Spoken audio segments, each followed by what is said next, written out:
پھر جن کے پاس پیسے ہوں گے وہ کیا شرائط لگائیں گے؟ یہ تو طے ہوگا کہ فلسطینیوں کو وہاں سے نکالا نہیں جائے گا، لیکن کیا فلسطینیوں کو ایک کونے میں بند کر دیا جائے گا؟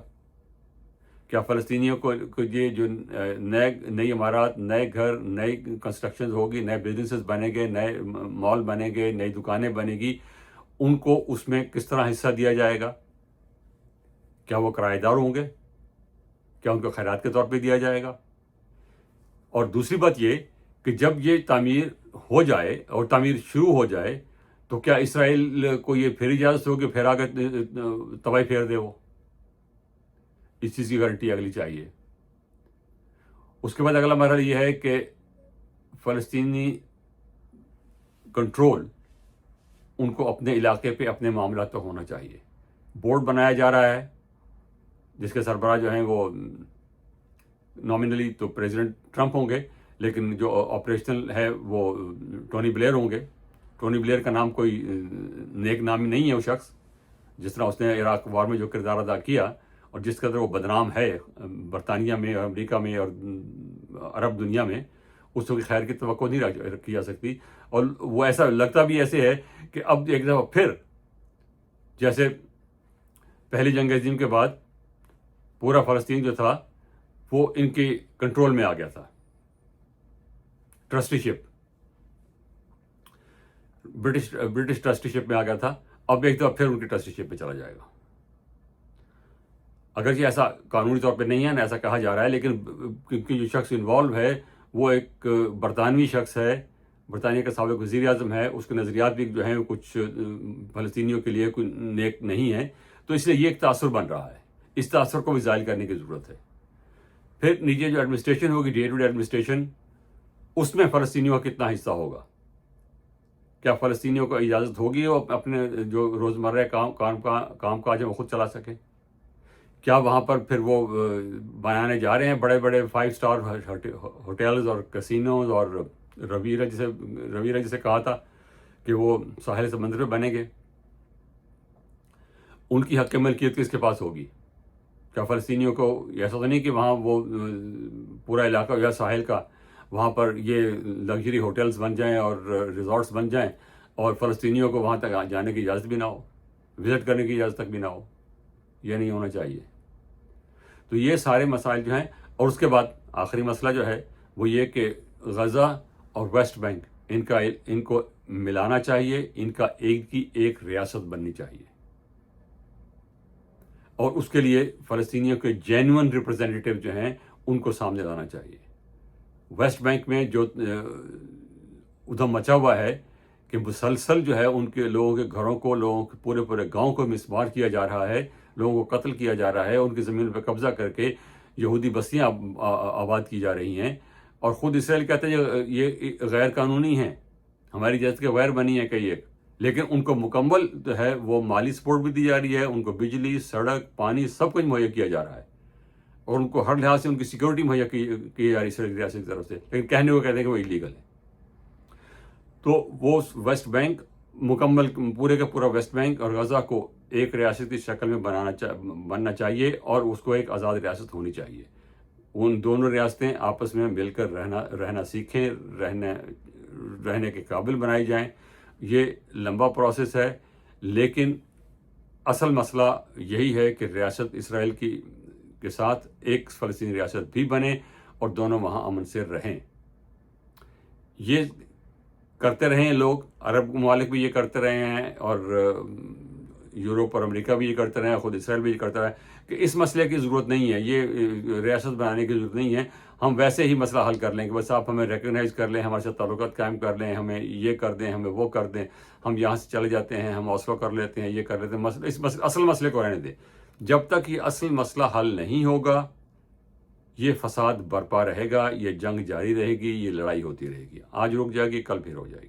اس لیے پلیز اصل مسئلے کی طرف توجہ دیں ابھی سے، اور میں یہ پھر کہہ رہا ہوں کہ یہ مسئلہ 10 دن میں، مہینے میں، سال میں، 2 سال میں حل ہونے والا نہیں ہے، لیکن اس کے لیے ایک روڈ میپ واضح ہونا چاہیے، تو کہ وہاں تک جا کے بات رکے گی اور یہ آخری منزل ہوگی، اور آخری منزل آزاد فلسطینی ریاست ہے۔